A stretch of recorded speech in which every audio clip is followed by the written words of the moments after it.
Hello dear viewers, मैं हूं मधु और स्वागत है आपका मेरे चैनल ट्विंस मामा में।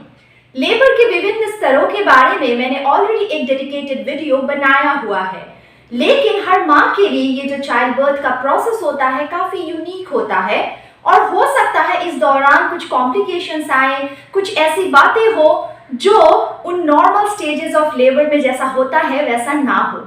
इसी तरीके का एक कॉम्प्लिकेशन है प्रोलॉन्ग्ड लेबर। तो आज की वीडियो में मैं आपसे बात करने वाली हूँ प्रोलॉन्ग लेबर के बारे में। आपके जो भी क्वेरीज हैं इससे रिलेटेड, आई होप इस वीडियो के माध्यम से सब कुछ क्लियर हो जाएंगे। प्रोलॉन्ग लेबर का मतलब होता है डिलीवरी में देरी होना या फिर प्रसव की जो ये प्रक्रिया है वो जब स्लोली प्रोग्रेसिंग होता है, इसे प्रोलॉन्ग लेबर कहा जाता है।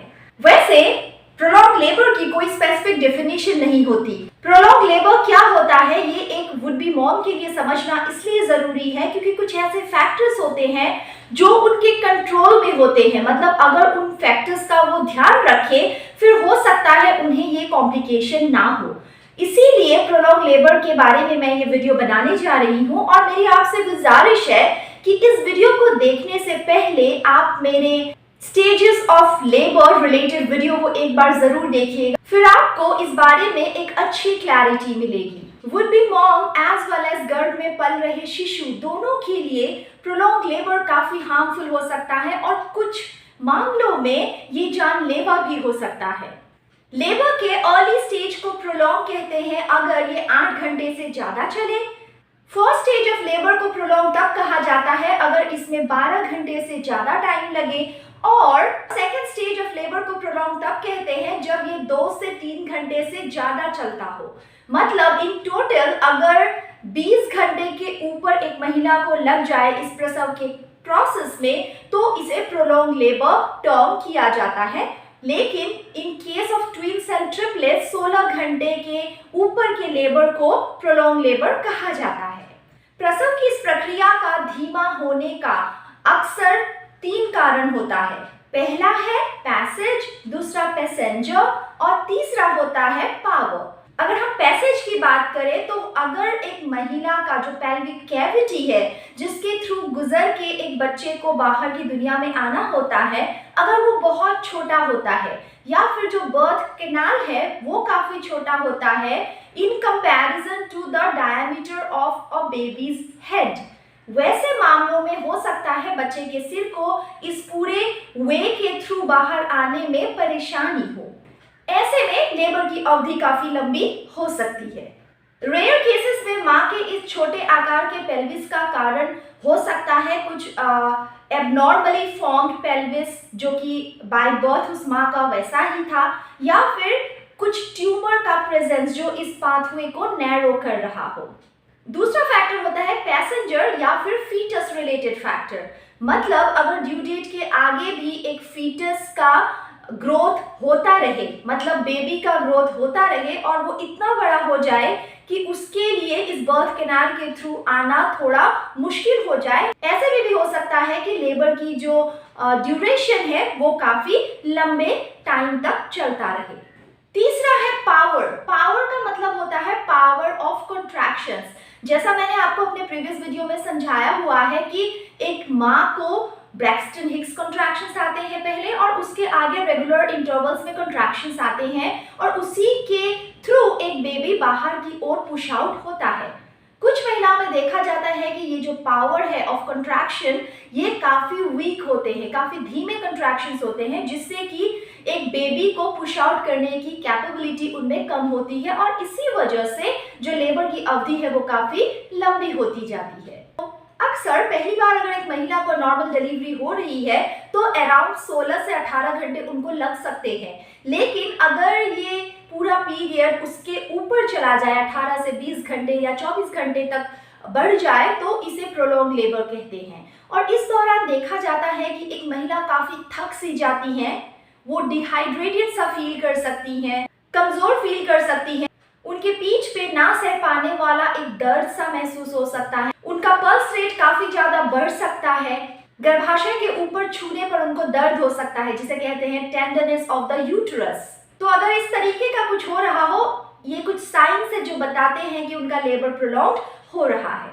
डिहाइड्रेशन और शरीर में ऊर्जा पैदा करने वाले ग्लूकोज या कार्बोहाइड्रेट्स की कमी की वजह से एक महिला की बॉडी में कीटोन बॉडीज का ज़्यादा फॉर्मेशन हो सकता है, जिसे कीटोसिस कहा जाता है, और ये एक नेगेटिव सी बात है। अब यहाँ आती है इम्पॉर्टेंट बात कि आपको क्यों जानना चाहिए प्रोलॉन्ग लेबर के बारे में, क्योंकि कुछ ऐसे फैक्टर्स हैं जो आपको प्रोलॉन्ग लेबर की तरफ ज़्यादा प्रीडिस्पोज कर सकते हैं। फॉर एग्जाम्पल, अगर प्रेगनेंसी के दौरान आपकी वेट बहुत ज़्यादा बढ़ रही हो और आपको ओबेसिटी हो, या फिर आपको जेस्टेशनल डायबिटीज़ या हाइपरटेंशन हो। जेस्टेशनल डायबिटीज़ क्या होता है, इस बारे में भी मैंने वीडियो बनाया है और उसमें मैंने आपको साफ बताया हुआ था कि ज़्यादा वेट गेन या इस तरीके के डायबिटीज़ ड्यूरिंग प्रेगनेंसी की वजह से हो सकता है एक बेबी का ग्रोथ ज़रूरत से ज़्यादा हो, ज़्यादा लार्ज बेबी हो। सो इसकी वजह से एक माँ का लेबर प्रोलॉन्ग हो सकता है। और जेस्टेशनल डायबिटीज़ हो या हाइपरटेंशन, ये कुछ ऐसी असुविधाएं हैं जिसकी वजह से एक महिला काफ़ी वीक भी फील करती है प्रेगनेंसी के दौरान। तो हो सकता है इस वजह से भी उनके पावर ऑफ कंट्रैक्शन में कमी आए।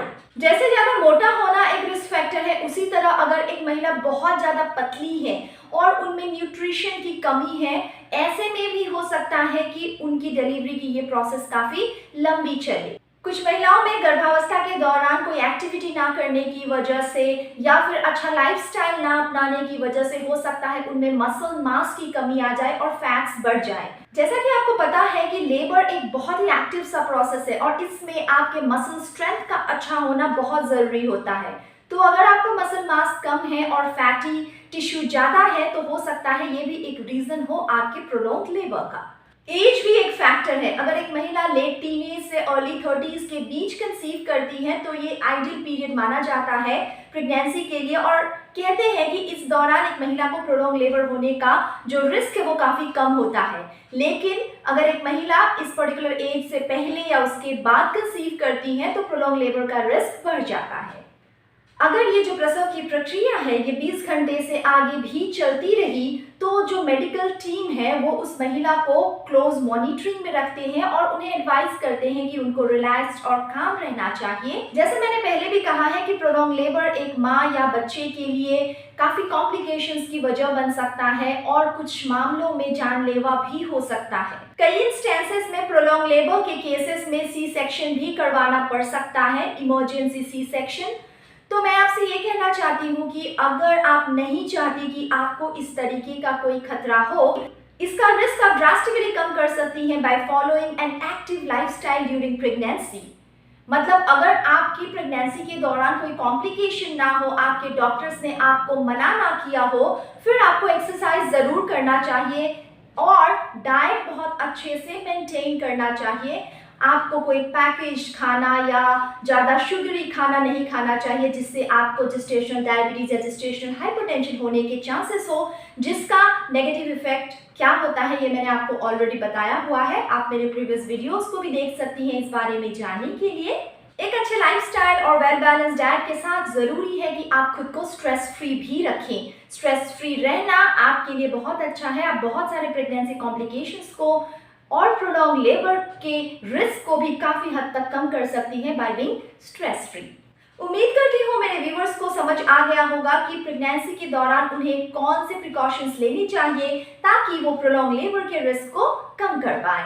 Thank you so much for watching my video. अगर आप ऐसे व्यूअर हैं जो मेरा चैनल देखते हैं लेकिन सब्सक्राइब नहीं किया है आपने, तो काइंडली इस चैनल को सब्सक्राइब कर लें। I promise you I will get you more interesting topics and more relevant topics on parenting and pregnancy with every passing day. Thank you so much. See you soon.